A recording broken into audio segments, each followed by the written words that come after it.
ഇന്ന് നമ്മോടൊപ്പമുള്ളത് കെ അംബുജാക്ഷൻ സാറാണ്. ADFിൻ്റെ state working പ്രസിഡൻ്റായിട്ടുള്ള അദ്ദേഹത്തെ ദളിത് ആദിവാസി വിഭാഗത്തോടുള്ള പുതിയ സർക്കാരിൻ്റെ സമീപനവുമായി ബന്ധപ്പെട്ടുകൊണ്ട് അദ്ദേഹം നമ്മോട് കാര്യങ്ങൾ പങ്കുവയ്ക്കും. പുതിയ സർക്കാർ ഇപ്പോൾ അധികാരത്തിൽ വന്നിട്ടുണ്ട്. പുതിയ ബജറ്റ് വന്നു. കാര്യങ്ങൾ ഒരു മാസമായിട്ട് എന്തൊക്കെയാണ് സർക്കാർ ചെയ്തുകൊണ്ടിരിക്കുന്നത്, അത്തരം കാര്യങ്ങളൊക്കെ നമ്മൾ കണ്ടു കഴിഞ്ഞു. എങ്ങനെയാണ് ഒരു SC/ST വിഭാഗത്തോടുള്ള ഈ പുതിയ സർക്കാരിൻ്റെ സമീപനം, എങ്ങനെയാണ് അതിനെ വിലയിരുത്തുന്നത്? VD സതീശൻ്റെ നേതൃത്വത്തിലുള്ള പുതിയ UDF സർക്കാർ അവർ അധികാരമേറ്റ ഈ ഒരു മാസം കൊണ്ട് നമ്മുടെ ഒരു അനുഭവം കുറച്ചുകൂടെ പോസിറ്റീവായി, വ്യത്യസ്തമായ കഴിഞ്ഞ 10 വർഷക്കാലത്തെ LDF ഭരണത്തിൽ നിന്നും വിഭിന്നമായി കേരളത്തിലെ ജനങ്ങളെ അവരുടെ പ്രശ്നങ്ങളെയും അതേപോലെ അവരുടെ ആവശ്യങ്ങളെയും ഒക്കെ കുറച്ചുകൂടെ പോസിറ്റീവായി, കുറച്ചുകൂടെ സഹാനുഭൂതിയോടുകൂടിയുള്ള ഒരു എമ്പത്തിയോടുകൂടി അഡ്രസ്സ് ചെയ്യുന്ന ഒരു സമീപനമാണ് നമുക്ക് കാണാൻ കഴിയുന്നത്. കുറച്ചുകൂടെ ജനങ്ങൾക്ക് അവരുടെ അഭിപ്രായങ്ങളെ തേടാനും ജനങ്ങൾക്ക് അവരുടെ അഭിലാഷങ്ങളും അവരുടെ വികസന പ്രശ്നങ്ങളും ഒക്കെ പീസ്ഫുള്ളായി ഭരണകൂടത്തോട് ഉന്നയിക്കാനുമുള്ള ഒരു ആക്സിസ് പുതിയ സർക്കാർ ക്രിയേറ്റ് ചെയ്തിട്ടുണ്ട്. ഒരുപക്ഷെ കഴിഞ്ഞ ഒരു 10 വർഷം ഈ മുൻകാല ഗവൺമെൻറ്റുകളുടെ കാലത്ത് ഒരിക്കൽ പോലും തിരുവനന്തപുരം സെക്രട്ടേറിയറ്റ് അങ്കണത്തിലേക്ക് എന്നെപ്പോലുള്ള പൊതുപ്രവർത്തകർ പോയിട്ടില്ല. പുതിയ നിയമസഭാ മന്ദിരത്തിലേക്കും ഞങ്ങൾക്ക് എൻ്റർ ചെയ്യേണ്ടി വന്നിട്ടില്ല. അതൊരു ഉപരോധം പോലെയായിരുന്നു. അത് നമുക്ക് വിലക്കേർപ്പെട്ട പോലെ മാറ്റി നിർത്തപ്പെട്ടു എന്നതാണ്. എന്നാൽ ഇപ്പോൾ അങ്ങനെയല്ല. ഈ കഴിഞ്ഞ സത്യപ്രതിജ്ഞയ്ക്ക് ശേഷം 1, 2, 3 അതിലധികമോ സമയം നിയമസഭാ കോംപ്ലക്സിലെത്തി അവിടെ മുഖ്യമന്ത്രി ഉൾപ്പെടെയുള്ള ക്യാബിനറ്റ് അംഗങ്ങളെ കാണാൻ കഴിഞ്ഞു. അതേപോലെ സെക്രട്ടേറിയറ്റിലെത്തി വിവിധ വകുപ്പുകളിലെ ചുമതലയുള്ള മന്ത്രിമാരോട് സംസാരിക്കാനും അവരോട് ദലിതരുടെയും ആദിവാസികളുടെയും പ്രശ്നങ്ങൾ മുന്നിൽ നിർത്തിക്കൊണ്ട് പല കാര്യങ്ങളും ഉന്നയിക്കാനും ഒരു സൗഹാർദ്ദപരമായ പോസിറ്റീവ് അന്തരീക്ഷം ഇപ്പോൾ ഉണ്ട്. ഇത് വളരെ ഒരു പ്രതീക്ഷാ നിർഭരമായിട്ടാണ് ഞങ്ങളെപ്പോലുള്ളവർ കാണുന്നത്. മറ്റൊന്ന്, പുതിയ സർക്കാർ അധികാരത്തിൽ വന്നപ്പോൾ തന്നെ അവർ ചെയ്തത് നമ്മുടെ ഒരു സാമ്പത്തിക തൽസ്ഥിതി ഈ റിപ്പോർട്ട് വൈറ്റ് പേപ്പർ പ്രസൻറ്റ് ചെയ്യുകയാണ്. സ്വാഭാവികമായും ആ വൈറ്റ് പേപ്പർ വന്നപ്പോഴാണ് എത്രത്തോളം വലിയ അനീതിയാണ് കേരള സമൂഹത്തോട് പൊതുവിൽ ഒരു ലയബിലിറ്റിയിലുള്ള ഒരു കേരളമാണ് സ്റ്റാറ്റിസ്റ്റിക്സ് വെച്ചുകൊണ്ട് നമുക്ക് ബോധ്യപ്പെടുത്തിയത്. നമ്മുടെ റവന്യൂ വരുമാനത്തിൻ്റെ 77% ശമ്പളമായിട്ടും അതേപോലെ പെൻഷനായിട്ടും പലിശ ഇനത്തിലും ഇങ്ങനെ റെമിറ്റ് ചെയ്യപ്പെടുന്നു എന്ന ഒരു റെമിറ്റഡ് എക്കണോമിയെ സംബന്ധിച്ച ബോധ്യങ്ങൾ ഉണ്ടായി. ഏതാണ്ട് 21% മറ്റു തരത്തിലുള്ള കടബാധ്യതകൾ വീട്ടാനായി വിനിയോഗിക്കപ്പെടുന്നതായിട്ട് വളരെ കൃത്യമായ സ്റ്റാറ്റിസ്റ്റിക്സ് പ്രസൻറ്റ് ചെയ്യപ്പെട്ടു. അങ്ങനെ ഒരു 20% മാത്രമാണ് നമ്മുടെ റവന്യൂ വരുമാനം കേരളത്തിൻ്റെ മൊത്തം ഡെവലപ്മെൻറ്റിന് വേണ്ടി ജനങ്ങൾക്ക് വേണ്ടി വിനിയോഗിക്കാൻ ഒരു സ്റ്റേറ്റിൻ്റെ കയ്യിലുള്ളത് എന്ന് പറയുന്നത് ഒരു ഭരണകൂടം കുറച്ചുകൂടെ ജനങ്ങളോട് ഭരണപരമായി നിർവഹിക്കേണ്ട വലിയ ഉത്തരവാദിത്വത്തിൻ്റെ കാര്യത്തിൽ വലിയ തരത്തിലുള്ള ഒരു പുവർ ഗവർണൻസാണ് 10 വർഷക്കാലം കേരളത്തിൽ നടന്നത് എന്നും ജനങ്ങളുടെ ക്ഷേമത്തിന് വേണ്ടിയും നാടിൻ്റെ പുരോഗതിക്ക് വേണ്ടിയും സമാഹരിച്ച് അത് വിതരണം ചെയ്യേണ്ട കാര്യത്തിൽ വലിയ നിലയ്ക്കുള്ള കെടുകാര്യസ്ഥത, ഒരു ധനകാര്യ മാനേജ്മെൻറ്റിൽ വലിയ പരാജയവും കെടുകാര്യസ്ഥതയും യഥാർത്ഥത്തിൽ 10 വർഷമായി കേരളം അനുഭവിച്ചു എന്നതിൻ്റെ സാക്ഷ്യപത്രം എന്നോണമാണ് ധവളപത്രം സംസാരിച്ചത്.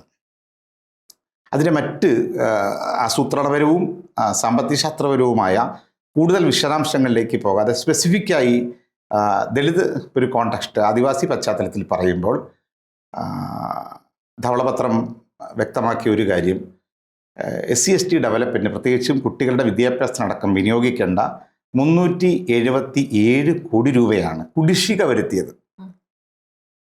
നമ്മൾ മനസ്സിലാക്കേണ്ടത് കഴിഞ്ഞ 5-10 വർഷക്കാലമായി കേരളത്തിലെ SC/ST വിദ്യാർത്ഥികൾക്ക് ന്യായമായ ഹോസ്റ്റൽ ഫീസ് ലഭിക്കാതെ, കുറഞ്ഞ പൈസയ്ക്ക് നഗരങ്ങളിൽ താമസിക്കാനുള്ള സഹായം കിട്ടാതെ പഠിപ്പ് നിർത്തി മടങ്ങിപ്പോകേണ്ടി വന്നു. മാസം തോറും കിട്ടിക്കൊണ്ടിരുന്ന പലതരം അലവൻസുകളും റദ്ദ് ചെയ്യപ്പെട്ടു. അവരുടെ ഗ്രാൻറ്റുകൾക്ക് വേണ്ടി ലക്ഷക്കണക്കിന് കുട്ടികൾക്ക് അവരുടെ അപേക്ഷകൾ പോലും പോർട്ടലിൽ സമർപ്പിക്കാൻ പറ്റാത്ത സാങ്കേതിക തടസ്സങ്ങൾ സൃഷ്ടിക്കപ്പെട്ടു. വളരെ കുറഞ്ഞ 10-20 വർഷം മുമ്പുള്ള റേറ്റിലാണ് അവരുടെ സ്റ്റൈപ്പൻറ്റും ലംസം ഗ്രാൻറ്റും മറ്റ് കാര്യങ്ങളെല്ലാം ഉണ്ടായിരുന്നത്. ഇപ്പോൾ പുതിയ കാലത്തിനനുസരിച്ച് ഇതിനൊന്നും വർധനവുണ്ടാക്കിയില്ല എന്ന് മാത്രമല്ല, CAG റിപ്പോർട്ട് പോലും 23-24 CAG റിപ്പോർട്ട് പോലും വ്യക്തമായി ബോധ്യപ്പെടുത്തിയത് SC/ST വിദ്യാർത്ഥികളുടെ ഫണ്ട് വിനിയോഗത്തിൽ, അവർക്ക് ഫണ്ട് ഡിസ്പേഴ്സ് ചെയ്യുന്നതിനകത്ത് വലിയ തരത്തിലുള്ള പ്രശ്നങ്ങൾ ഈ പറയുന്ന 2 ഡിപ്പാർട്ട്മെൻറ്റുകളുടെയും തലപ്പത്തുള്ള ബ്യൂറോക്രാറ്റ്സുകൾ അങ്ങേയറ്റം ദലിത് വിരുദ്ധമായ സമീപനം കാണിക്കുകയും അവർ ഇതെല്ലാം അട്ടിമറിച്ചു എന്നാണ്. അത്തരത്തിൽ CAG റിപ്പോർട്ട് വന്നു. ഇപ്പോൾ വൈറ്റ് പേപ്പറിൽ വന്നൊരു കാര്യം 371 കോടി രൂപ കുടിശ്ശിക വരുത്തി. ഈ കുടിശ്ശിക വരുത്തിയപ്പോഴാണ് നമ്മൾ ഓർക്കേണ്ടത്, ഹയർ എഡ്യൂക്കേഷനിൽ PhDക്ക് പഠിക്കുന്ന, MPhilന് പഠിക്കുന്ന, PG കോഴ്സുകൾക്കുള്ള, പ്രൊഫഷണൽ കോഴ്സുകൾക്കുള്ള 100 കണക്കിന് കുട്ടികൾ പഠിത്തം നിർത്തി അവരുടെ ഊരുകളിലേക്കും കോളനികളിലേക്കും മടങ്ങി. പിന്നെ എന്തിനാണ് ഉന്നതി എന്നൊക്കെ വിളിക്കുന്നത് ഈ തരത്തിൽ പാവങ്ങളെ മടക്കി അയക്കുമ്പോൾ? അതേപോലെ അവരുടെ ഭവന നിർമ്മാണം വലിയ നിലയ്ക്ക് അട്ടിമറിച്ചു. UDFൻ്റെ വാഗ്ദാനത്തിൽ പ്രകടനപത്രികയിലടക്കം അവർ പറഞ്ഞാണ്, ലൈഫ് ഫ്ലാറ്റ് എന്ന് പറയുന്നത് ആദിവാസി ദളിത് വിഭാഗങ്ങളെ സംബന്ധിച്ചിടത്തോളം വലിയൊരു കൊടും ചതിയായിരുന്നു. ഇതിങ്ങനെ കൂട്ടിക്കുഴയ്ക്കുകയും അവർക്ക് യഥാർത്ഥത്തിൽ അർഹമായ ഭവനം അല്ലെ വീടുകൾ ലഭിച്ചില്ല എന്ന് മാത്രമല്ല, പരിസ്ഥിതിയുമായി ഇണങ്ങി ജീവിക്കുന്ന, ആടിനെ വളർത്തുന്ന, പശുവിനെ വളർത്തുന്ന, അങ്ങനെ ജീവിക്കുന്ന, പരിസ്ഥിതിയോട് ചേർത്ത് ജീവിക്കുന്ന ആദിവാസികളെ കൊണ്ട് കോൺക്രീറ്റ് കാടുകൾക്കകത്ത് ഫ്ലാറ്റുകൾ എന്ന് പറയുന്നത്, ആദിവാസികൾക്കൊരിക്കലും അവൻ്റെ ഒരു അധിവാസം വനമേഖലയുമായി ബന്ധപ്പെട്ട് ജീവിക്കുന്നവർക്ക് എങ്ങനെയാണ് ഫ്ലാറ്റ്? അവന് മണ്ണ് വേണം. ആ മണ്ണ് പൊതുവേ നിഷേധിച്ച ഒരു ഭരണകൂടം ലൈഫിൻ്റെ പേരിലും അങ്ങും ഇഞ്ഞും ചില ഫ്ലാറ്റുകളിൽ കൊണ്ട് തളച്ചു. അർഹതപ്പെട്ട വീട് കിട്ടിയില്ല. അതുകൊണ്ട് ഈ UDF ഇപ്പോൾ വ്യക്തമാക്കിയ ഒരു കാര്യം, SC/ST വിഭാഗങ്ങളുടെ ഭവന പദ്ധതി, അതേപോലെ മത്സ്യത്തൊഴിലാളികളുടെയും സമാനമായ മാർജിനലൈസ്ഡ് ആയിട്ടുള്ള കേരളത്തിലെ ഒരു കമ്മ്യൂണിറ്റിയാണ് മത്സ്യത്തൊഴിലാളികൾ. ഈ വിഭാഗങ്ങളുടെ ഭവനങ്ങളുടെ കാര്യത്തിൽ ഫ്ലാറ്റിൽ നിന്ന് വേർതിരിക്കും. ലൈഫ് ഫ്ലാറ്റിൽ നിന്ന് മാറ്റി ലൈഫ് പദ്ധതിയിൽ നിന്ന് വേർതിരിച്ച് സെപ്പറേറ്റ് കൊടുക്കും. വളരെ പോസിറ്റീവായ ഒരു തീരുമാനമാണ്. അതിലൊരു പക്ഷേ കാലാനുസൃതമായ ഫണ്ട് വർധനവ് വേണ്ടി വരും. ഇപ്പോൾ 6 ലക്ഷമായിട്ടുണ്ട്. 6 ലക്ഷത്തിനൊന്നും ഒരു 500 സ്ക്വയർ ഫീറ്റ് വീട് അന്തസ്സായിട്ട് നിർമ്മിക്കാൻ പറ്റാത്ത ഒരു സാഹചര്യമാണ്. സ്വാഭാവികമായിട്ടും ഫണ്ട് ഇപ്പോൾ വകമാറ്റി വെച്ചിട്ടുണ്ട്. അതിലൊക്കെ ഒരു വർധനവുണ്ടാവുമെന്ന് നമ്മൾ പ്രതീക്ഷിക്കുന്നത്. അപ്പോൾ ഈ വീടിൻ്റെ കാര്യത്തിൽ മറ്റൊന്ന്, ചീഫ് മിനിസ്റ്റർ തന്നെ ചോദിച്ചൊരു ചോദ്യം വളരെ പ്രസക്തമാണ്. 7500 ഇപ്പം പുതിയ കണക്കുകൾ വന്ന വൈറ്റ് പേപ്പറിൻ്റെ പശ്ചാത്തലത്തിൽ, പുതിയ വെളിപ്പെടുത്തലിൻ്റെ പശ്ചാത്തലത്തിൽ SC/ST വിഭാഗത്തിന് അവരുടെ വികസനത്തിന് വിനിയോഗിക്കേണ്ടിയിരുന്ന ഏതാണ്ട് 8,000-9,000 കോടിയോളം രൂപയാണ് തുടർച്ചയായി ലാപ്സാക്കിയത്. മാത്രമല്ല, LDF ഭരണത്തിൻ്റെ തുടക്കം മുതലുള്ള ഓരോ ബജറ്റിലും ജനസംഖ്യാനുപാതികമായി മാറ്റിവെക്കേണ്ട, അലോക്കേറ്റ് ചെയ്യേണ്ട പണമാണ്. കേരളത്തിലെ ജനസംഖ്യയിൽ ഏതാണ്ട് 9.5%, 10%-ഓളം വരുന്ന, അല്ലെങ്കിൽ SC/ST ചേർത്ത് പറഞ്ഞാൽ 12.5%-ഓളം വരുന്നൊരു സമൂഹമാണ്. അവർക്ക് ബജറ്റിൽ അത്രയും വിഹിതം കൊടുക്കേണ്ട സ്ഥാനത്ത് അത് 9ആക്കി, 8ആക്കി, 6ആക്കി, അവസാന ബജറ്റിൽ പ്ലാന്റ് വിഹിതം 3%-ഓളം ആക്കിയിട്ട് കുറച്ചു. അപ്പം തന്നെ ഞെരുക്കി. എന്നിട്ടാകട്ടെ അലോക്കേറ്റ് ചെയ്ത പൈസ ഒന്നും തന്നെ വിനിയോഗിക്കപ്പെട്ടതുമില്ല. വകമാറ്റി ചിലവഴിച്ചും കോടിക്കണക്കിന് രൂപ ലാപ്സാക്കിയും SC/ST വിഭാഗങ്ങളുടെ വളർച്ച, വികസനത്തെ മുരടിപ്പിച്ച ഒരു ഭരണമാണ് 10 വർഷം കാഴ്ചവെച്ചതെങ്കിൽ UDFൻ്റെ ഭരണം തുടങ്ങിയതേ ഉള്ളൂ. പക്ഷേ ഇത് വൈറ്റ് പേപ്പർ സ്റ്റാറ്റസ് കൊണ്ടുവന്നു. മുഖ്യമന്ത്രി തന്നെ ചോദിച്ചല്ലോ, 6,000 കോടി ബാലൻസ് ഉണ്ട് പുതിയ ഗവൺമെൻറ് കൈമാറുമ്പം, റിമൈനിങ് 6,000 ഉണ്ടെന്ന്. ഈ 6,000 വെച്ചപ്പോൾ ഈ 377 കോടി രൂപ കൊടുക്കാതെ പാവപ്പെട്ട കുഞ്ഞുങ്ങൾ പട്ടിണിക്കിട്ടപ്പോൾ അതങ്ങ് കൊടുക്കരുതായിരുന്നു എന്ന് ചോദിക്കുന്നുണ്ട്. ഞങ്ങൾ ആവർത്തിക്കുകയാണ്, എന്ത് അനീതിയാണ് കാണിച്ചത്. അപ്പോൾ എന്താണെങ്കിലും പുതിയ വൈറ്റ് പേപ്പറിനകത്ത് ചില പ്രതീക്ഷകൾ വെച്ചിട്ടുണ്ട്. ഒന്ന്, കേരളത്തിൻ്റെ വികസനത്തിൽ പാർശ്വവൽകൃതരായ വിഭാഗങ്ങളെ കൂടി സമൂഹത്തിൻ്റെ മുഖ്യധാരയിലേക്ക് കൊണ്ടുവരാനും സാമൂഹ്യ നീതിയിൽ അധിഷ്ഠിതമായ UDFൻ്റെ ഒരു പുതിയ സമീപനം വൈറ്റ് പേപ്പറിൽ റിഫ്ലക്റ്റ് ചെയ്യുന്നുണ്ട്. ബജറ്റ് സ്പീച്ചിലും അത് മുഖ്യമന്ത്രി പറയുന്നുണ്ട്. അത് ഒരു യൂണിഫോം ഡിസ്ട്രിബ്യൂഷൻ ഓഫ് വെൽത്ത്, നമ്മുടെ വിഭവങ്ങളുടെയും മൂലധനത്തിൻ്റെയും നീതിപൂർവമായ ഒരു വിതരണം ഉറപ്പാക്കുമെന്ന് പറയുന്ന ഒരു തത്വമാണ്. അത് നമ്മുടെ ഭരണഘടനയിൽ ഒരു അംബേദ്കറൈറ്റ് നെഹ്റുവിയൻ ആക്സിസിൽ രൂപപ്പെട്ട ഇന്ത്യൻ ഭരണഘടനയുടെ 38-39 ഒരു സോഷ്യലിസ്റ്റ് ഭാഗമാണത്. ഇപ്പോൾ നമുക്കറിയാം, ഇപ്പോൾ നിതിൻ രാജിൻ്റെ മരണം മുൻപത്തെ സർക്കാർ ആ കേസിൽ വലിയ അനാസ്ഥയാണ് കാണിച്ചിട്ടുള്ളത്. അതിന് ഉത്തരവാദികളായിട്ടുള്ള അധ്യാപകർക്കെതിരെ നടപടി എടുത്തിട്ടില്ല, അവരെ അറസ്റ്റ് ചെയ്തിട്ടില്ല, അത്തരം കാര്യങ്ങളൊന്നും നടന്നിട്ടില്ല.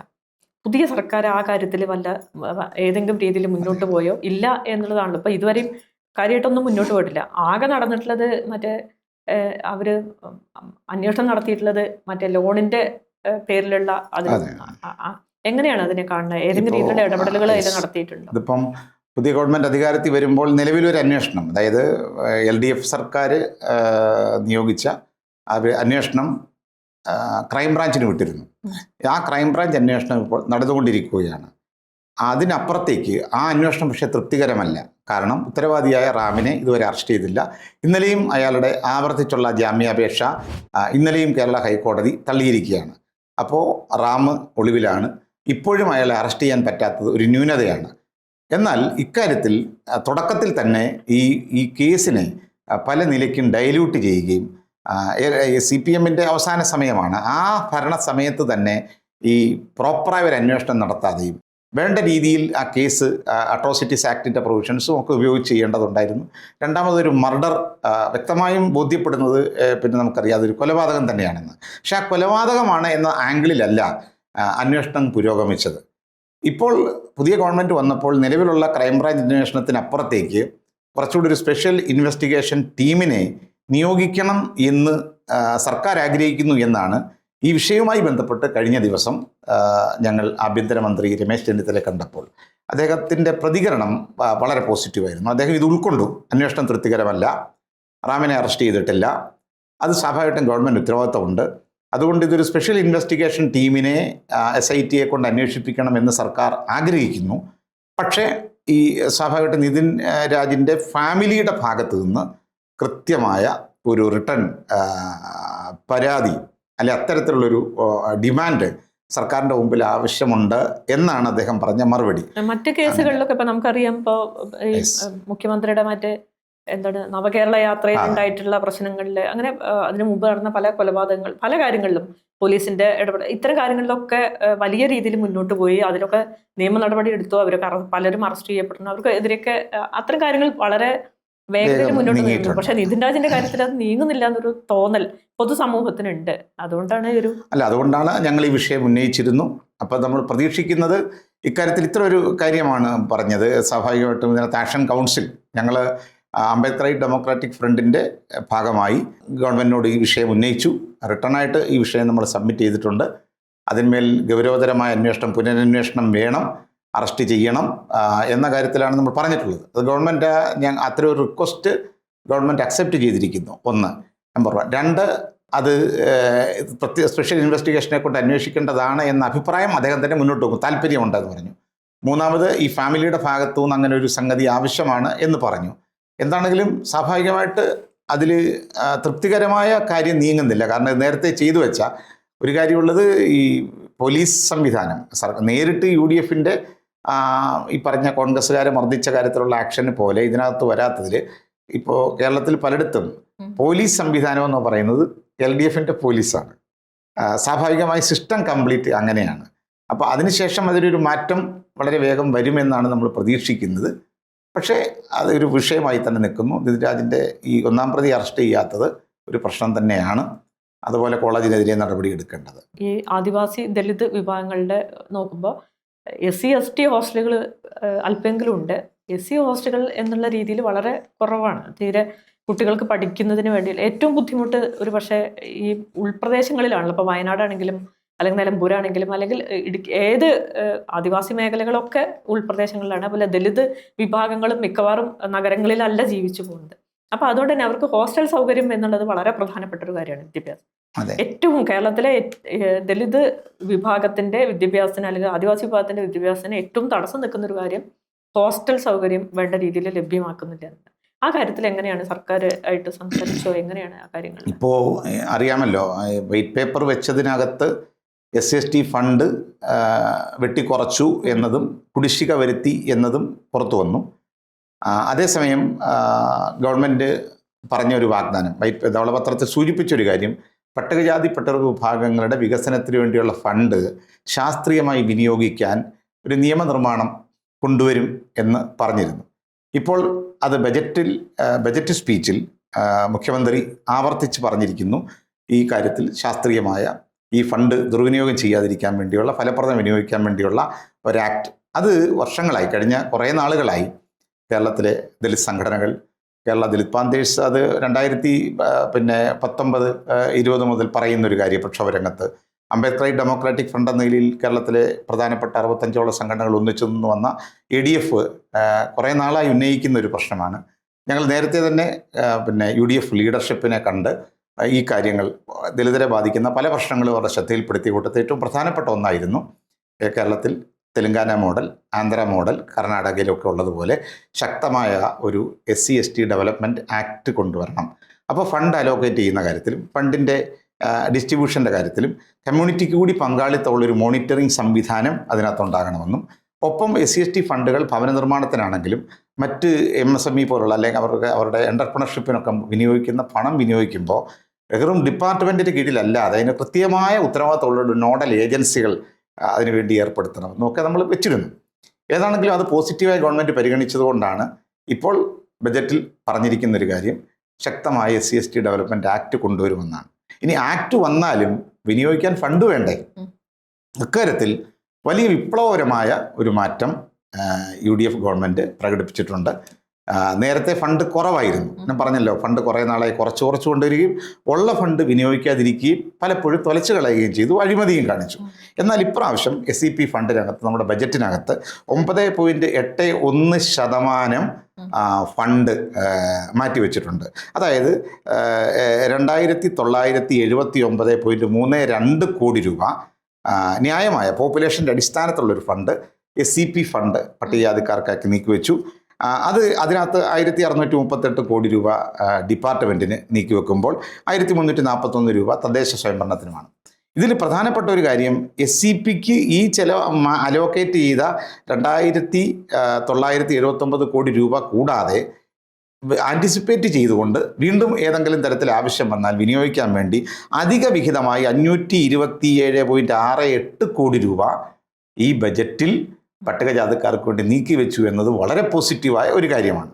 ഇനി പട്ടികവർഗത്തിന് TSP ട്രൈബൽ സപ്ലാനിന് വേണ്ടി ഇതേപോലെ 2.83% എന്ന നിലയിൽ 859.48 കോടി രൂപ ആദിവാസി വികസനത്തിന് വേണ്ടി നീക്കിവെക്കുകയും അതിൽ തന്നെ അധിക വർധനമായി, അധിക വിഹിതമായി 152.52 കോടി രൂപ ജനസംഖ്യാനുപാതികമായി കൊടുത്തിട്ട് അല്പം അധികമായിട്ടും കൂടി ഇന്ന് ഫണ്ട് അനുവദിച്ചിരിക്കുന്നു. സ്വാഭാവികമായിട്ട് ഈ ആക്ട് എത്രയും വേഗം ഗവൺമെൻറ് കൊണ്ടുവരുമെന്നാണ് പ്രതീക്ഷിക്കുന്നത്. കാരണം ഞങ്ങൾ ആ ആക്ട് തെലങ്കാനയിൽ കൊണ്ടുവന്ന സെൻറ്റർ ഫോർ ദലിത് സ്റ്റഡീസിൻ്റെ ചെയർമാൻ മല്ലേപ്പള്ളി ലക്ഷ്മയ്യ ഞങ്ങളുടെ സെമിനാർ തിരുവനന്തപുരത്ത് വന്ന അദ്ദേഹത്തിൻ്റെ നേതൃത്വത്തിൽ ഞങ്ങൾ ഈ ആക്ടിൻ്റെ ഡ്രാഫ്റ്റ് പോലും അംബേദ്കർ ഡെമോക്രാറ്റിക് ഫ്രണ്ട് തയ്യാറാക്കിയിട്ടുണ്ട്. ഡ്രാഫ്റ്റ് ബില്ല് അത് സർക്കാരിന് സമർപ്പിച്ചിട്ടുണ്ട്. അപ്പം വളരെ വേഗം ഈ ആക്ട് കൂടെ വരികയാണെങ്കിൽ കാതലായ ഒരു ഡെവലപ്മെൻറ്റ് ഉണ്ടാകും. പിന്നെ പറഞ്ഞൊരു കാര്യത്തിൽ, ഈ ഫണ്ട് ഉള്ളതുകൊണ്ട് തന്നെ ഇനിയും ഈ സർക്കാർ ഇപ്പോൾ ഒരു ബജറ്റ് സംബന്ധിച്ച് നമുക്കറിയാം, ഈ ബജറ്റ് എന്ന് പറയുന്നത് ഫുൾ ഫ്ലഡ്ജഡ് ബജറ്റ് അല്ല. നേരത്തെ ബാലഗോപാൽ അവതരിപ്പിച്ച ബജറ്റിൻ്റെ അനുബന്ധം എന്നോണമുള്ള ഒരു റിവൈസ്ഡ് ബഡ്ജറ്റാണ് ഇപ്പോൾ അവതരിപ്പിച്ചത്. സ്വാഭാവികമായിട്ടും അധികം വൈകാതെ തന്നെ ഗവൺമെൻറ് സ്കീമുകൾ പ്രഖ്യാപിക്കും. ഒരുപക്ഷെ ആ സ്കീമുകൾക്കകത്താണ് ഹോസ്റ്റൽ ഉൾപ്പെടെയുള്ള മറ്റൊട്ടനവധി കമ്പോണൻസും കാര്യങ്ങളിൽ പ്രായോഗികമായ തീരുമാനങ്ങൾ വരേണ്ടത്. നമ്മൾ പ്രതീക്ഷിക്കുന്നത് ഫണ്ട് ഉള്ളതുകൊണ്ട് തന്നെ ഇത്തരം വിഷയങ്ങളിന്മേൽ പുതിയ ഹോസ്റ്റൽ ഉണ്ടാകുന്ന കാര്യത്തിലും കുട്ടികളുടെ ഗ്രാൻറ്റുകൾ കാലാനുസൃതമായി അത് വർദ്ധിപ്പിക്കുന്ന കാര്യത്തിലും മറ്റു പല മേഖലകളിലും വലിയ മാറ്റം ഉണ്ടാകുമെന്നുള്ളൊരു സൂചന ഒന്ന് കാണുന്നുണ്ട്. പിന്നെ ലോഹിത വിമൂല ആക്ട് ശരിക്കും കേരളത്തിൽ ശരിക്കും പറഞ്ഞാൽ എന്തോ നടപ്പാക്കേണ്ടുന്ന സാധനമാണ്. കേരളത്തിൽ എങ്ങനെയാണ് അക്കാര്യം ഇപ്പോൾ വൈറ്റ് പേപ്പറിൽ, അതായത് ബജറ്റ് സ്പീച്ചിൽ അത് വന്നില്ല. കാരണം വിമൂല ആക്ട് നടപ്പിലാക്കുക എന്ന് പറയുന്ന ഒരു ഫണ്ട് വിനിയോഗമല്ല, അതിന് ചെലവ് വരുമായിരിക്കും. പക്ഷേ അങ്ങനെ ഒരു ആക്ട് കൊണ്ടുവരുമെന്ന് UDFിൻ്റെ പ്രകടന പത്രികയിലുണ്ടായിരുന്നു. അപ്പോൾ പ്രകടന പത്രികയിലുണ്ടായ എല്ലാ കാര്യവും കേരളത്തിലെ എല്ലാ ജനങ്ങളെ സംബന്ധിച്ചും ബജറ്റിൽ ഇപ്പോൾ ഇടം പിടിക്കാത്ത ഒത്തിരി കാര്യങ്ങളുണ്ട്. സ്വാഭാവികമായിട്ടും ഒരു പോസിറ്റീവായ ഒരു ഗവൺമെൻറ് എന്ന നിലയിൽ കുറച്ചുകൂടി ഒരു ഭരണത്തെ സംബന്ധിച്ചും ജനങ്ങളുടെ ക്ഷേമത്തെ സംബന്ധിച്ചുമൊക്കെയുള്ള വലിയ രചനാത്മകമായ സമീപനമുള്ളൊരു ഗവൺമെൻറ് എന്ന നിലയിൽ തീർച്ചയായിട്ടും ഘട്ടം ഘട്ടമായ അത്തരം കാര്യങ്ങൾ വരും.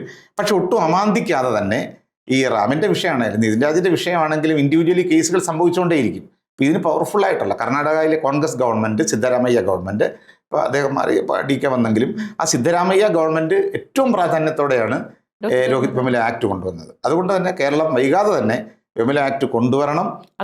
അത് പ്രത്യേകിച്ചിട്ട് ശരിക്കും പറഞ്ഞാൽ നിയമസഭയുടെ അകത്ത് ഇത് കൊണ്ടുവരിക, ബില്ല് പാസ്സാക്കി എടുക്കുക എന്നുള്ള അത്രേ ഉള്ളൂ. അതിനകത്ത് വലിയ പ്രശ്നം വരുന്നില്ല. സ്വാഭാവികമായിട്ടും വി എക്സ്പെക്ട് ഞങ്ങൾ പിന്നെ ഉന്നത വിദ്യാഭ്യാസ രംഗത്ത് കേരളത്തിൽ കൂടുതലായിട്ട് SC ST വിഭാഗങ്ങൾക്ക് വേണ്ടിയിട്ട് കൂടുതൽ അതിന് ഈ പറഞ്ഞ പോലെ സ്കീമുകളുടെ കാര്യത്തിൽ ഉദാഹരണം ഇപ്പോൾ ഉന്നത വിദ്യാഭ്യാസ രംഗത്ത് അനുഭവിക്കുന്ന ഗവേഷണ രംഗത്ത്, റിസർച്ച് പോലുള്ള രംഗത്ത് ന്യായമായ അക്കോമഡേഷൻ ദളിത് വിദ്യാർത്ഥികൾക്ക് ലഭിക്കുന്നുണ്ടോ എന്നുള്ള പ്രശ്നവും, അതേപോലെ അവരനുഭവിക്കുന്ന സ്പെസിഫിക് ആയിട്ട് ഹയർ എഡ്യൂക്കേഷനുമായി ബന്ധപ്പെട്ട് നടക്കുന്ന കാര്യങ്ങളുണ്ട്. സമയത്ത് അതിനുവേണ്ട ഉയർന്ന സ്കോളർഷിപ്പുകൾ അവർക്ക് കിട്ടണം. അതേപോലെ സമയബന്ധിതമായി ഈ അവരുടെ റിസർച്ച് അതുപോലുള്ള പഠനങ്ങൾ അത് കൃത്യമായി മറ്റു തരത്തിലുള്ള ഡിസ്ക്രിമിനേഷൻ ഇല്ലാതെ അത് നടന്നു വരണം. മാത്രമല്ല ഹയർ എഡ്യൂക്കേഷൻ ഡിപ്പാർട്ട്മെൻറ്റിൽ ഹയർ എഡ്യൂക്കേഷനുമായി ബന്ധപ്പെട്ട വിദഗ്ധ സമിതികളിലും അതേപോലെ കമ്മിറ്റികളിലുമൊക്കെ SC ST വിഭാഗങ്ങളുടെ ഗ്രീവൻസസ് അഡ്രസ്സ് ചെയ്യാൻ കഴിയുന്ന രീതിയിലുള്ള പ്രാതിനിധ്യം അത്തരം ഫോറങ്ങളിൽ ഉണ്ടാകേണ്ടതുണ്ട്. മതിയായ പിന്നെ ഇന്ന് പ്രാതിനിധ്യമില്ല. റിസർച്ചിൽ അങ്ങനെ ഒരു സംവരണം കൃത്യമായി പാലിക്കുന്നില്ല, അധ്യാപക നിയമത്തിൽ ഇല്ല. അപ്പം ഇപ്പൊ വളരെ അപൂർവമായിട്ടാണല്ലോ കൊച്ചിൻ യൂണിവേഴ്സിറ്റിയിൽ ഒരു മാവോത്ത് എന്ന് പറയുന്ന ഒരു അക്കാദമിഷ്യൻ വൈസ് ചാൻസലർ താൽക്കാലികമാണത്. അതുപോലും ഒരു മലയാളിയല്ല. പക്ഷേ നമുക്ക് പറയാൻ പറ്റില്ല. ഭരണഘടനാപരമായി അത്ര ഒരു പദവി കൊടുക്കുമ്പോൾ അദ്ദേഹം സാങ്കേതികമായി തമിഴ്നാട്ടുകാരനായി പോയി എന്നത് കൊണ്ട് പ്രശ്നമില്ല. പിന്നെ അദ്ദേഹത്തിൻ്റെ രാഷ്ട്രീയം നോക്കിയുള്ള വിമർശനങ്ങൾ ഉന്നയിക്കുന്നുണ്ട്. പക്ഷേ രാഷ്ട്രീയം ഏതാണെങ്കിലും ഒരു ദളിതന് ശാസ്ത്ര സാങ്കേതിക മേഖലയിൽ വൈസ് ചാൻസലറാകാൻ അവസരം കിട്ടിയിരിക്കുന്നു. ഇതുവരെ കുഞ്ഞാമൻ സാറിനെ കൊണ്ട് കിട്ടാത്തൊരു കാര്യം. നമ്മുടെ ഇവിടെ പിന്നെ കണ്ണൂർ യൂണിവേഴ്സിറ്റിയിൽ M ദാസിനെ പോലുള്ള വ്യക്തികൾക്ക്, ഈ കോഴിക്കോട്ടുകാരനാണല്ലോ, എത്രയോ അർഹനായിരുന്നു, അദ്ദേഹത്തിന് കിട്ടാത്തൊരു കാര്യമാണ്. അപ്പോൾ സ്വാഭാവികമായിട്ടും അത് ഉണ്ട്. പക്ഷേ കൂടുതൽ പ്രാതിനിധ്യം ഈ അക്കാദമിക് മേഖലകളിലും മറ്റ് പോസ്റ്റുകളിലുമൊക്കെ തന്നെ ഇനിയും ഉണ്ടാകേണ്ട ഒരു കാര്യമാണ്. പിന്നീട് ആദിവാസികളുടെ കാര്യത്തിൽ TSP ഉള്ളത് കൂടാതെ ഏതാണ്ട് പിന്നെ 50 കോടി രൂപയോളം ട്രൈബൽ യൂണിവേഴ്സിറ്റിക്ക് മാറ്റിവെച്ചിരിക്കുന്നു. അപ്പം അത് ഒരു പുതിയൊരു കൺസെപ്റ്റാണ്. യാഥാർത്ഥ്യമാവുകയാണെങ്കിൽ അത് ആകണമല്ലോ. കാരണം പുതിയ ഗവൺമെൻറ്റിന് മാൻഡേറ്റ് ഉണ്ട്. ആ മാൻഡേറ്റും ഇവരുടെ മാറ്റവും പ്രകടിപ്പിക്കാൻ സ്വാഭാവികമായിട്ട് ഇതിൽ പിന്നോട്ട് പോകുമെന്ന് നമുക്ക് പറയാൻ പറ്റില്ല. അതുകൊണ്ട് ആദിവാസി യൂണിവേഴ്സിറ്റി, ട്രൈബൽ യൂണിവേഴ്സിറ്റി എന്ന് പറയുന്നത് വലിയൊരു എംപവർമെൻറ്റ്, വയനാട്ടിലെ അങ്ങേയറ്റം നെഗ്ലക്റ്റ് ചെയ്യപ്പെട്ട ആദിവാസി വിഭാഗങ്ങളുടെ പുതിയ തലമുറയ്ക്ക് പ്രാധാന്യം കൊടുക്കുന്നതും ഒപ്പം അവരുടെ ലാംഗ്വേജ്, അവരുടെ കൾച്ചർ, തദ്ദേശീയ വിജ്ഞാനത്തിനെ പ്രോത്സാഹിപ്പിക്കുമെന്ന് പറയുന്നത്. ഇൻഡിജിനസ് നോളജ് എന്നൊക്കെ പറയുന്ന ട്രൈബൽ മെഡിസിൻ ഉണ്ട്, ട്രൈബൽ ആർട്ടുണ്ട്, ട്രൈബൽ കൾച്ചറുണ്ട്, ട്രൈബൽ ലാംഗ്വേജസ് ഉണ്ട്. ഇതെനിക്ക് തോന്നുന്നത്, ഞാൻ ഇൻ്റർനാഷണൽ സാമി യൂണിവേഴ്സിറ്റി ഉണ്ട് നോർവ എന്ന് പറയുന്ന യൂറോപ്യൻ രാജ്യത്ത്, നോർവയിലെ ആദിവാസികളായ സാമികൾക്ക് വേണ്ടിയുള്ള ഗ്ലോബൽ യൂണിവേഴ്സിറ്റി അറിയാം. അപ്പോൾ അതൊക്കെ അവരുടെ സാമി ലാംഗ്വേജും ഒക്കെ പഠിപ്പിക്കാൻ പറ്റുന്ന വലിയ നല്ല തരത്തിൽ എംപവർമെൻ്റ് ഉണ്ടാക്കിയ ഒന്നാണ്. ഏതാണ്ട് ആ നിരക്ക് ഒരു ട്രൈബൽ യൂണിവേഴ്സിറ്റി പ്രഖ്യാപിച്ചത് വലിയ കാര്യമാണ്. പക്ഷേ അതൊക്കെ കുറച്ചുകൂടെ ട്രൈബൽസിന് തന്നെ ഇൻവോൾവ്മെൻ്റ് ഉണ്ടാകണം. ആദിവാസികൾക്ക് കൊണ്ട് യൂണിവേഴ്സിറ്റി എന്ന നിലയിൽ അവരിൽപ്പെട്ട വിദഗ്ധരില്ല എന്ന് പറഞ്ഞ് മറ്റാരെങ്കിലും ഏൽപ്പിക്കുന്നതിന് നമുക്കറിയാം അവിടെ ആരാണ് ഇപ്പോൾ അതിന് ഭരണം നടത്തിക്കൊണ്ടിരിക്കുന്നത്. അത്തരം കാര്യങ്ങളൊക്കെ ശരിക്കും പറഞ്ഞാൽ ഗിത്താഡ്സിനെ പോലുള്ള സ്ഥാപനമൊക്കെ ഉണ്ടായി വന്നിട്ടുള്ളത്. അതെ, എൻ്റെ ഫോക്കസ് ട്രെയിനിങ്ങും റിസർച്ചും ഡെവലപ്മെൻറ്റും ആന്ത്രോപോളജിക്കലായിട്ടുള്ള അന്വേഷണങ്ങളൊക്കെ അടങ്ങുന്ന ഒരു ഡിപ്പാർട്ട്മെൻറ്റാണ്. ഞാനവിടെ വർക്ക് ചെയ്തിട്ടുള്ള ഒരാളാണ്, റിസർച്ച് ഓഫീസർ. പക്ഷേ എങ്കിലും അത് ഇത്തരത്തിൽ നോക്കുക, മറ്റ് സമൂഹങ്ങളെയൊക്കെ ടാർഗറ്റ് ചെയ്യുന്ന ഇത്തരം സ്ഥാപനങ്ങൾ അതാത് സമൂഹങ്ങൾക്ക് കൂടുതൽ പ്രാതിനിധ്യമുള്ള സ്ഥാപനങ്ങളാണ്. പക്ഷേ ഇപ്പോഴും ഗിത്താഡ്സിനെ സംബന്ധിച്ചിടത്തോളം അതിൻ്റെ ഗവർണിംഗ് ബോഡിയുടെ ഉയർന്ന പദവികളിൽ ദളിതരില്ല. ദലിതരായിട്ടുള്ളവർ താഴെയുള്ള അല്ല. തീർച്ചയായിട്ടും കേരളത്തിലെ ആന്ത്രോപോളജി പഠിച്ച, സോഷ്യോളജി പഠിച്ച വളരെ എക്സ്പെർട്ടുകളായിട്ടുള്ള ലഭ്യമാണ് എന്നിരിക്കെ സ്വാഭാവികമായിട്ടും ഗിത്താഡ്സ് പോലുള്ള സ്ഥാപനങ്ങൾ ഡയറക്ടർ പോസ്റ്റുകളിലേക്കും അതേപോലെയുള്ള ജോയിന്റ് ഡയറക്ടർ പോസ്റ്റുകളിലേക്കും ഒക്കെ കമ്മ്യൂണിറ്റിയിൽ നിന്ന് തന്നെ ആൾക്കാരെ എടുക്കുമ്പോഴാണ് എംപവർമെൻ്റ് ആവുക. വേറെ ആരും അയോഗ്യരാന്നല്ല, പക്ഷേ ഈ കമ്മ്യൂണിറ്റിക്ക് ഫോക്കസ് ചെയ്തുകൊണ്ട് അവരെ കുറച്ചുകൂടി ഉൾക്കൊള്ളാൻ കഴിയുന്നു. അവരുടെ സംസ്കാരത്തെ, പ്രത്യേകിച്ച് നരവംശാസ്ത്രപരമായി ഈ സമൂഹത്തെ ഉൾക്കൊള്ളുക എന്നുള്ള പ്രധാനമാണ്. ആ സബ്ജക്റ്റിൽ ഒരു ഡിഗ്രി എടുക്കുന്നതുകൊണ്ട് സമൂഹത്തോട് അറ്റാച്ച്മെൻ്റ് ഉണ്ടാകണമെന്നില്ല. അതുകൊണ്ട് തന്നെയാണ് സർട്ടിഫിക്കറ്റുകളുടെ കാര്യങ്ങൾ കേരളത്തിലെ പല ജില്ലകളിലും SC/ST വിദ്യാർത്ഥികൾക്ക് കോളേജ് തുറക്കുമ്പോൾ അക്കാദമിക് പീരീഡ് വരുമ്പോൾ അവർക്ക് കിട്ടേണ്ട കമ്മ്യൂണിറ്റി സർട്ടിഫിക്കറ്റിൻ്റെ കാര്യത്തിൽ ഇപ്പോഴും കൃത്യമായൊരു പരിഹാരം സമയബന്ധിതമായി അത് പരിഹരിക്കുന്നതിനേക്കാൾ കൺഫ്യൂഷൻ ക്രിയേറ്റ് ചെയ്യുകയാണ്. അപ്പോൾ അതൊക്കെ കൃത്താക്ഷമുള്ള സംവിധാനങ്ങൾ ഒരു അഴിച്ചുപണി ആവശ്യമാണ്. കമ്മിറ്റഡ് ആയിട്ടുള്ള വ്യക്തികളെ ജാതി സർട്ടിഫിക്കറ്റിന് വേണ്ടിയിട്ട് അവിടെ സമീപിച്ചിട്ട് വർഷങ്ങൾ എടുത്താലും ഡിലേ വരിക. ജസ്റ്റിസ് ഡിലേസ് എന്ന് പറയും. ഇത്തരം അന്വേഷണങ്ങൾ വെച്ചുകൊണ്ടിരിക്കുമ്പോൾ സമയം കഴിയുന്നു, അഡ്മിഷൻ നഷ്ടപ്പെടുന്നു. ഇത്തരമുള്ള പ്രശ്നങ്ങൾ സ്വാഭാവികമായിട്ട് ഇന്ന് ജനങ്ങൾ ഉയർത്തുന്നുണ്ട്. ഒരുപാട് പേരുടെ അനുഭവങ്ങൾ പങ്കുവെക്കുന്നുണ്ട്. സ്വാഭാവികമായിട്ട് അതിൽ സർക്കാരിൻ്റെ ഫോക്കസ് ഉണ്ടാകേണ്ട ഒരു കാര്യമാണ്. ഞങ്ങളെ സംബന്ധിച്ചുള്ള അത് സ്വാഭാവികമായിട്ട് ഉയർത്തേണ്ട ഒരു കാര്യവുമാണ്. പക്ഷെ പ്ലാൻ ഫണ്ട് കുറഞ്ഞ് അത് ഇങ്ങനെ 9% അല്ലെ താഴെ ഇങ്ങോട്ട് വരികയാണ്. നേരെ മറിച്ച് നോൺ പ്ലാൻ ഫണ്ടാണ് ഇവിടെ എപ്പോഴും കൂടുന്നത്. നോൺ പ്ലാൻ ഫണ്ടിൽ ദളിതർക്ക് പ്രാതിനിധ്യമില്ല. എത്ര ദളിത് ഉദ്യോഗസ്ഥരുണ്ട്? അല്ലെങ്കിൽ എയ്ഡഡ് മേഖലയിൽ ശമ്പളം മൊത്തം നോൺ പ്ലാനിൽ നിന്നാണ് പോകുന്നത്. അപ്പോൾ 10-30,000 കോടി രൂപ പ്രതിവർഷം നോൺ പ്ലാൻ ഫണ്ടിൽ ശമ്പളമായിട്ടും അതേപോലെ പെൻഷനായിട്ടും പിന്നെ പലിശ ഇനത്തിലും ഒക്കെ പശ്ചാത്തല വികസനത്തിലും ഒക്കെ പോകുമ്പോൾ അതിൽ ദളിതർക്ക് യാതൊരു സ്റ്റേക്കുമില്ല. ഒരു നയാ പൈസ പോലും ദളിതരിലേക്ക് വരുന്നില്ല. അപ്പോൾ ഈ നോൺ പ്ലാൻ ഫണ്ടിനകത്ത് പ്രാതിനിധ്യമില്ല. ഉണ്ടാകണമെങ്കിൽ ദളിതർക്ക് സ്ഥാപനങ്ങൾ ഉണ്ടാകണം, ദളിതർക്ക് ഇൻസ്റ്റിറ്റ്യൂഷൻ ഉണ്ടാകണം. അത് വേറൊരു പോളിസിയുടെ പ്രശ്നമാണ്. പ്ലാൻ ഫണ്ട് വർദ്ധിപ്പിക്കേണ്ടതുണ്ട്. പൂൾ ഫണ്ട് എന്ന് പറയും. നേരത്തെ ആണെങ്കിൽ പൂൾ ഫണ്ട് വിവിധ വേരിയസ് ഡിപ്പാർട്ട്മെൻറ്റിൽ കിടന്ന ഫണ്ടാണ്. തദ്ദേശ സ്വയംഭരണ വകുപ്പ് കൈവശം വെച്ചു, ദുർവിനിയോഗം ചെയ്തു. അതിപ്പോൾ സ്റ്റോപ്പ് ചെയ്തു. പക്ഷേ തിരിച്ച് പട്ടികജാതിക്കാർക്ക് വേണ്ടിയുള്ള അക്കൗണ്ട് വരുന്നില്ല, അത് എവിടെയോ പോവുകയാണ്. അതുകൊണ്ട് ഈ പൂൾ ഫണ്ട് ഒരു നോഡൽ ഏജൻസിയുടെ കീഴെ കൊണ്ടുവന്നുകൊണ്ട് വേരിയസ് ഡിപ്പാർട്ട്മെൻറ്റുകളിൽ ചിതറിക്കിടക്കുന്ന ഫണ്ടിനെ സമാഹരിച്ച് SC/ST ഡെവലപ്മെൻറ്റിലെ പുതിയ തലമുറയ്ക്ക് തൊഴിലവസരങ്ങൾ സൃഷ്ടിക്കാൻ വേണ്ടി വിനിയോഗിക്കണം എന്നാണ് ഞങ്ങളുടെ അഭിപ്രായം. 10,000 MSME തുടങ്ങുമെന്ന് ഗവൺമെൻറ് പറഞ്ഞിരിക്കുന്നു. അതിൻ്റെ ഒരു 10% ഈ ദളിത് വിഭാഗത്തിന് കൊടുക്കുകയും അവരിൽപ്പെട്ടവരെ എൻ്റർപ്രണർഷിപ്പിലേക്ക് കൊണ്ടുവരാൻ വേണ്ടിയുള്ള സോഫ്റ്റ് സ്കിൽ, എൻ്റർപ്രണർഷിപ്പ് സ്കിൽ ഉണ്ടാവുന്ന തരത്തിലുള്ള ഫോക്കസ്ഡ് ആയിട്ടുള്ള ട്രെയിനിങ്ങും അതിന് പ്രത്യേക ഒരു നോഡൽ ഏജൻസിയൊക്കെ കൊണ്ടുവന്നാൽ സ്വാഭാവികമായിട്ടും വലിയ മാറ്റം ഉണ്ടാക്കാൻ സാധിക്കുമെന്നാണ് നമ്മൾ വിചാരിക്കുന്നത്. കേരളത്തിലെ ഒരു വലിയ പ്രശ്നം എന്ന് പറയുന്നത് ഇപ്പോൾ ഈ എയ്ഡഡ് മേഖലയിലുള്ള സംവരണമില്ലായ്കയാണ്.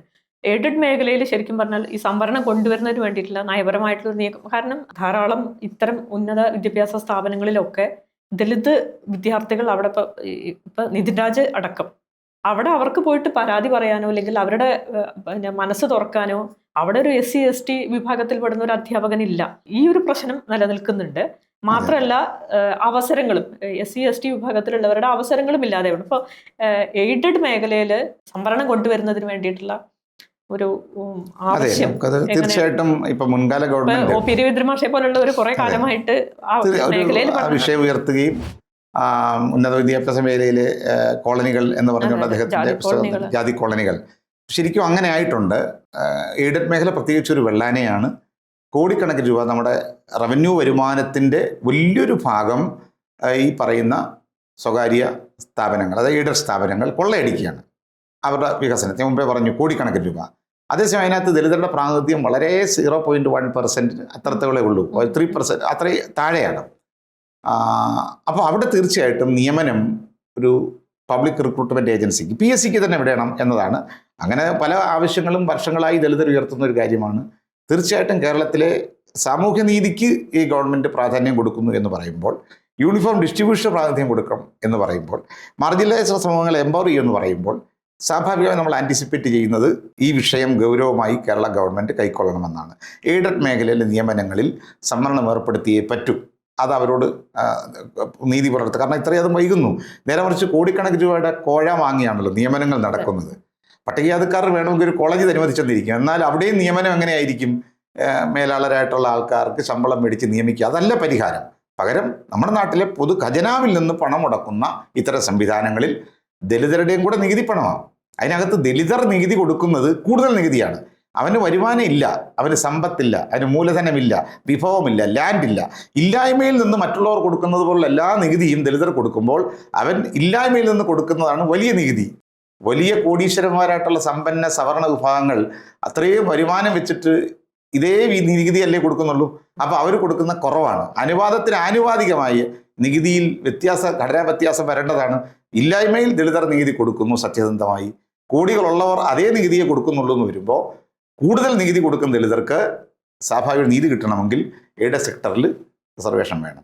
എന്തായാലും ഒരു കാര്യം ഗവൺമെൻറ് ഇപ്പോൾ പ്രഖ്യാപിച്ചത്, ബജറ്റിൽ വി.ഡി. സതീശൻ സാർ പ്രഖ്യാപിച്ച ഒരു കാര്യം പോസിറ്റീവാണ്. അത് SC/ST വിഭാഗങ്ങൾക്ക് സർക്കാരിൻ്റെ നിയമനങ്ങളിലുള്ള ആ കുറവ് കണ്ടെത്തുകയും ആ കുറവ് നികത്താൻ ഒരു സ്പെഷ്യൽ റിക്രൂട്ട്മെൻറ്റ് ഡ്രൈവ് നടപ്പിലാക്കും എന്ന് പറഞ്ഞു. അത് ആശാവഹമായൊരു കാര്യമാണ്. കാരണം വേരിയസ് ഡിപ്പാർട്ട്മെൻറ്റിൽ കുറേ നാളുകളായി നിയമനം നടക്കുന്നില്ല. പൊതുവിൽ അറിയാമല്ലോ, ഇവിടെ കരാറ് നിയമനങ്ങളാണ് നടക്കുന്നത് പലപ്പോഴും. അപ്പോൾ അതങ്ങനെയാണ്, സർക്കാരിൻ്റെ കീഴിലുള്ള നിയമനങ്ങളിൽ പ്രാതിനിധ്യമില്ല. അതുകൊണ്ട് സ്പെഷ്യൽ റിക്രൂട്ട്മെൻറ്റ് എന്ന് പറയുന്നത് ഞങ്ങൾ ഉന്നയിച്ചൊരാവശ്യമാണ്. അത് ഗവൺമെൻറ്, ദളിത് സംഘടന ഉന്നയിച്ചൊരാവശ്യം ഗവൺമെൻറ് അംഗീകരിച്ചിരിക്കുന്നു. അടുത്ത ഘട്ടം എന്ന് പറയുന്നത് എയ്ഡഡ് സെക്ടർ വരണമെന്ന് തന്നെയാണ് ഞങ്ങളുടെ അഭിപ്രായം. അത് നമ്മുടെ പ്രതീക്ഷയാണ്. ബ്ലൂ എക്കണോമിയെക്കുറിച്ച് പറയുന്നു, സമുദ്ര സമ്പദ്ഘടനയെക്കുറിച്ച് പറയുന്നു, അതേപോലെ നൈപുണ്യ മേഖല എന്നൊക്കെ പറയുന്ന വലിയ, അതായത് ഡെവലപ്മെൻറ്റിനെ സംബന്ധിച്ചൊരു ആഗോള വികസന സ്വഭാവത്തിലുള്ള ഒരുപാട് പോസിറ്റീവായിട്ടുള്ള ഒരു ഔട്ട്ലുക്ക് ഈ ബജറ്റ് മുന്നോട്ട് വെക്കുന്നുണ്ട്. അവിടെ നമുക്ക് ആശങ്കകളുണ്ട്. ഖനനത്തിൻ്റെ കാര്യം പോലെയൊക്കെയുള്ള കാര്യങ്ങളിലൊക്കെ ഒരുപാട് ആശങ്കകളുണ്ട്. പക്ഷേ സ്വാഭാവികമായിട്ട് ഒരു പ്രോപ്പർ ഗവർണൻസ് എന്ന നിലയിൽ കുറച്ചുകൂടെ ജനപക്ഷത്ത് നിന്നുകൊണ്ട് അത് ടേബിൾ എഫക്ട്സുകളെ കൈകാര്യം ചെയ്തുകൊണ്ട്, ഇപ്പോൾ വിഴിഞ്ഞം തുറമുഖത്തിൻ്റെ പേരിൽ തുറമുഖ വികസനമോ അല്ലെങ്കിൽ ഇങ്ങനെ ഒരു സമുദ്ര സമ്പദ്ഘടന വരുമ്പോൾ അതിനെക്കുറിച്ച് വളരെ പെട്ടെന്ന് LDF വിമർശനം ഉന്നയിക്കുമ്പോൾ അദാനിയെ ആദ്യം കൊണ്ടുവന്ന് പരവതാനി വിരിച്ച് ചുവന്ന പരവതാനിയിലൂടെ നടത്തി ആ ഫോർട്ട് ഉദ്ഘാടനം ചെയ്ത് കൊടുത്തതാരാണ്. അപ്പോൾ അദാനി പുതിയതായിട്ട് വന്നതല്ല, അദാനിയെ വരുത്തിയത് ഉമ്മൻചാണ്ടി ഗവൺമെൻറ് കാലത്ത് അതിനെതിരെ പ്രക്ഷോഭം നയിച്ചവർ തന്നെ അവരധികാരത്തിൽ വന്നപ്പോൾ കൊണ്ടുവന്ന അദാനിയാണ്. അതാണ് അവസ്ഥ. അപ്പോൾ സ്വാഭാവികമായിട്ട് അവരിവിടെ ഉണ്ട്. ഞാൻ ഉന്നയിക്കുന്നൊരു കാര്യം, ഇത്തരത്തിൽ എക്കണോമിയെ സംബന്ധിച്ചുള്ള ഷിഫ്റ്റ് ഇവിടെ നമ്മുടെ നാട്ടിലുണ്ട്. പുതിയ മാർക്കറ്റ് ട്രെൻഡുകളുണ്ട്. ഈ ട്രെൻഡുകളെ പൂർണ്ണമായി സ്റ്റോപ്പ് ചെയ്യുക എന്നത് ഒരു പുതിയ കാലത്ത് അസാധ്യമായൊരു കാര്യമായിരിക്കാം. അവിടെ നമ്മൾ നോക്കുന്നത് ഈ ന്യൂ എക്കണോമിയിൽ പുതിയ സമ്പദ്ഘടനയുടെ എൻ്റർപ്രണർഷിപ്പിനകത്താണെങ്കിലും പുതിയ ഇൻവെസ്റ്റ്മെൻറ്റ് മൊബിലൈസേഷനകത്താണെങ്കിലും ഡാറ്റ സയൻസ് പോലുള്ള അല്ലെ AI ഉപയോഗിച്ചുകൊണ്ടുള്ള റോബോട്ടിക്സ് പോലുള്ള സംവിധാനങ്ങൾ വരുന്നു. അത്തരം സംവിധാനങ്ങളിൽ ദളിത്, ആദിവാസി, മത്സ്യത്തൊഴിലാളി വിഭാഗങ്ങൾക്ക് അതിൽപ്പെട്ട വ്യക്തികളെ എംപവർ ചെയ്യുകയും അവർക്ക് ഇത്തരം കാര്യങ്ങളിലേക്ക് വരാനുള്ള അക്സസ് ക്രിയേറ്റ് ചെയ്യുകയും ഈ തരത്തിലുള്ള ന്യൂ എക്കണോമിക്ക് അകത്ത് ഒരു ഇൻക്ലൂസീവ് അപ്രോച്ച് SC/ST വിഭാഗങ്ങൾക്ക്, മാർജിനലൈസ്ഡുള്ള സമൂഹങ്ങൾക്ക് കൂടി വരാൻ കഴിയുന്ന തരത്തിലുള്ള ഒരു ഇൻക്ലൂസീവ് അപ്രോച്ചും അവരെ കൂടി എക്കണോമിയുടെ ചെയിനകത്ത്, സപ്ലൈ ചെയിനിൻ്റെ അകത്ത് കണ്ണികളാക്കിക്കൊണ്ട് എംപവർ ചെയ്യുന്ന ഒരു ആറ്റിറ്റ്യൂഡ് ഗവൺമെൻറ് തീർച്ചയായിട്ടും പുലർത്തണമെന്നതാണ് ആ വിഷയത്തിൽ നമുക്കുള്ളത്. പക്ഷേ അതിനകത്ത് വരുന്ന എവിടെ എഫക്റ്റിനെ സംബന്ധിച്ച് ഇപ്പോൾ ഭൂമിയുടെ കാര്യത്തിൽ ഞങ്ങൾക്ക് ഉത്കണ്ഠയുണ്ട്. കാരണം കേരളത്തിലെ ഭൂപരിഷ്കരണ നിയമം തട്ടിപ്പായിരുന്നു. ദളിതർക്ക് ഭൂമി കിട്ടിയിട്ടേ. ഇപ്പോൾ നമുക്കറിയാം, കേരളത്തിൽ ലക്ഷക്കണക്കിന് ഭൂമി, ഏക്കർ കണക്കിന് ഭൂമി മിച്ച ഭൂമിയായിട്ടുണ്ട്, തോട്ടഭൂമിയായിട്ടുണ്ട്. 1.5 ലക്ഷത്തിലധികം തോട്ടഭൂമിയുണ്ട് എന്നൊക്കെയുള്ള കണ്ടെത്തലുകൾ നേരത്തെ ഉണ്ടായിരുന്നല്ലോ. അപ്പോൾ ആ നിലയ്ക്ക് നമുക്കറിയാം. പക്ഷേ ഇപ്പോൾ ഗവൺമെൻറ് പറഞ്ഞിരിക്കുന്നത് ഭൂപരിഷ്കരണം 2 അതാണ്, 2ആണ്. അത് നിക്ഷേപകർക്ക് ഭൂമി കൊടുക്കാനും വ്യവസായ പർപ്പസിന് വേണ്ടിയുള്ള ഭൂമിയാണ് എന്നത് സൂചനകളുള്ളപ്പോൾ തന്നെ സ്വാഭാവികമായിട്ട് ഈ ഒരു കണ്ടന്റ് വളരെ പ്രധാനമാണ്. നമ്മുടെ തൊട്ട് മുമ്പിലാണല്ലോ അഞ്ചരക്കണ്ടിയിലെ 2.5 ഏക്കറിൽ 180 വർഷക്കാലമായി താമസിച്ച കുടുംബങ്ങൾ, അവരെ കുടിയൊഴിപ്പിക്കുന്ന ഒരവസ്ഥ വന്നു. 10 വർഷം CPM ഭരിച്ചിട്ട് അവർക്ക് ഒന്നും കൊടുത്തില്ല, ഒരു പരിഹാരം ഉണ്ടാക്കിയില്ല. അവർക്ക് ഒറ്റ ഉത്തരവിലൂടെ സത്യത്തിൽ CPMന് ഭൂമി കൊടുക്കാമായിരുന്നു, കൊടുത്തില്ല. പക്ഷേ ഇപ്പോൾ UDF ഗവൺമെൻറ് വന്നു, കുടിയൊഴിപ്പിക്കൽ അവർ സ്വാഭാവികമായിട്ട് അതിൽ ഗവൺമെൻറ് ഇടപെട്ടു, അതിനെ ഒരു പരിഹാരം കണ്ടു. 5 സെൻറ്റ് വീതം 7 കുടുംബങ്ങൾക്ക് കൊടുക്കുന്നു. ആ പരിഹാരത്തെ നമ്മൾ വെൽക്കം ചെയ്യുന്നു. കാരണം ആ പാവപ്പെട്ട കുടുംബങ്ങളെ കുടിയൊഴിപ്പിക്കാതെ 5 സെൻറ്റെങ്കിലും കൊടുത്ത് അവർക്ക് വീടും കൊടുക്കും എന്ന് ഗവൺമെൻറ് പറയുമ്പോൾ ഒരു താൽക്കാലികമായ ആശ്വാസം അതിനകത്തുണ്ട്. പക്ഷേ 2.5 ഏക്കർ ജീവിച്ചവർക്ക് ഈ 35 സെൻറ്റിലേക്ക് അവരെ ചുരുക്കുമ്പോൾ അത് പുനഃപരിശോധിക്കേണ്ടതുണ്ടെന്നാണ് നമ്മുടെ അഭിപ്രായം. കാരണം ചെറിയ കുടിയൊഴിപ്പിക്കും എന്ന സമയത്തൊക്കെ സർക്കാരുകൾ പറയാറ് കൊടുക്കും എന്നാണ്. നമുക്കറിയാം, ഇപ്പോൾ പോലും മൂലമ്പള്ളി കുടിയൊഴിപ്പിക്കൽ കഴിഞ്ഞിട്ട് എത്ര പതിറ്റാണ്ടുകളായി, പക്ഷെ ഇപ്പോഴും അവരൊക്കെ തെരുവിലും വീടില്ലാത്തവരായിട്ട് അലയുന്ന ഒരവസ്ഥയാണ്. ഇപ്പം ഈ പദ്ധതികൾക്ക് വേണ്ടിയിട്ട് ഭൂമി കൊടുക്കുന്നതിന് സർക്കാരിന് യാതൊരു ബുദ്ധിമുട്ടുമില്ല. അതിന് ഭൂപരിഷ്കരണം എന്ത് നിയമ സംവിധാനം കൊണ്ടുവരാനും അവർക്ക് പ്രയാസമില്ല. പക്ഷേ ആദിവാസികൾക്ക് വേണ്ടി നീക്കി വെച്ചിട്ടുള്ള ഭൂമി അവർക്ക് കൊടുക്കുന്നില്ല. ദളിത് വിഭാഗങ്ങൾക്ക് വേണ്ടി ധാരാളം, ശരിക്കും പറഞ്ഞാൽ ധാരാളം ഭൂമിയുണ്ട്. ശരിക്കും കേരളത്തിൻ്റെ കയ്യിൽ ഭൂമിയിലായില്ല, പരിമിതിയുണ്ട്. പക്ഷേ സർക്കാരിൻ്റെ കയ്യിൽ ഭൂമിയുണ്ട്. സർക്കാരിൻ്റെ കയ്യിലുള്ള ഭൂമി, പാട്ടം ഭൂമി കൊടുത്തതൊക്കെ തിരിച്ചു പിടിച്ച് പിന്നെ ദളിതർക്കും ആദിവാസികൾക്കും കൊടുക്കുക എന്നുള്ളൊരു നയത്തിലേക്ക് പോവാതെ ഇവിടെ പദ്ധതികൾ കൊണ്ടുവരുന്നതിന് വേണ്ടിയിട്ട് ഭൂമി വെക്കാം, അല്ലെങ്കിൽ അതിന് രണ്ടാം ഭൂപരിഷ്കരണം നടപ്പാക്കാം എന്ന് അതുകൊണ്ട് രണ്ടാം പറയുന്നത് ഭൂപരിഷ്കരണത്തിൽ വളരെ ആശങ്കാജനകമായിട്ടുള്ള ഒരു കാര്യമല്ലേ ഇത്? അതിനകത്ത് വിസിബിളായ ഒരു കാര്യം ഈ പറയുന്ന വ്യവസായത്തിന് ഭൂമി കൊടുക്കുക, അതുപോലുള്ള പുതിയ എൻ്റർപ്രണർഷിപ്പിന് ഭൂമി കൊടുക്കുക. അതിനകത്ത് ഇൻവിസിബിളായ ഒരു കാര്യം, അല്ല അപ്രത്യക്ഷമായി കണ്ടൊരു കാര്യം, എത്രത്തോളം ആദിവാസികൾക്കും ദളിതർക്കും ഭൂമി കൊടുക്കും എന്ന പ്രശ്നമാണ്. അത് സ്വാഭാവികമായിട്ടും സർക്കാരിൻ്റെ മുമ്പിൽ ഉന്നയിക്കാൻ തന്നെയാണ് ഞങ്ങൾ ആഗ്രഹിക്കുന്നത്. ഭൂപരിഷ്കരണം സമഗ്രമായി ചെയ്യുമ്പോൾ കേരളത്തിലെ ഭൂരഹിതർക്ക് ഭൂമി കൊടുക്കണം, അത് അവരുടെ അവകാശമാണ്. ലാൻഡ് എന്ന് പറയുന്നത് ഏറ്റവും ബേസിക്കായ ഒരു കണ്ടന്റാണ്. കേരളത്തിലെ ആകെ ഭൂവിസ്തൃതിയിൽ ദളിതരുടെ പ്രാതിനിധ്യം എന്ന് പറഞ്ഞാൽ 0.38% ഇപ്പോഴും. മരിച്ചടക്കാൻ മണ്ണില്ലാത്ത മനുഷ്യരുണ്ട്. ചെങ്ങറ നമ്മുടെ മുമ്പിലുണ്ട്, അരിപ്പ നമ്മുടെ മുമ്പിലുണ്ട്. സ്വാഭാവികമായും ഈ വിഷയം ഗവൺമെൻറ് ഭൂമി കൊടുക്കുമെന്ന് പ്രകടന പത്രികയിൽ UDF മുന്നോട്ട് വെച്ചൊരു കാര്യമാണ്. ഞാൻ മുമ്പേ പറഞ്ഞു, പ്രകടന പത്രികയിൽ ഇടം പിടിച്ച പല കാര്യങ്ങളും വൈറ്റ് പേപ്പറിലും ഒരുപക്ഷെ ബജറ്റിലും പെട്ടെന്ന് വന്നിട്ടില്ല എങ്കിലും വി ഹോപ്പ്, പ്രതീക്ഷിക്കുന്നത് ഈ ലാൻഡിൻ്റെ കാര്യത്തിൽ പോസിറ്റീവായൊരു തീരുമാനം ഉണ്ടായിട്ട് പറയുന്ന ഭൂമി ദളിതർക്കും ആദിവാസികൾക്കും ന്യായമായി, അത് വേറെ എങ്ങും എടുത്തു കൊടുക്കണ്ട, ഈ തോട്ടം ഭൂമി മാത്രം എടുത്ത് അത് മൾട്ടി ക്രോപ്സ് എന്നൊക്കെ പറഞ്ഞ് വീണ്ടും തട്ടിപ്പ് നടത്താതെ അത് സ്വാഭാവികമായിട്ടും അർഹതപ്പെട്ട ദളിതർക്ക് വിതരണം ചെയ്യണം. അവർക്ക് പാറപ്പുറമോ മുൻകാല ഗവൺമെൻറ്റുകൾ ചെയ്തതുപോലെ എവിടെയെങ്കിലും കൊണ്ട് കൊടുത്തിട്ട് കാര്യമില്ല.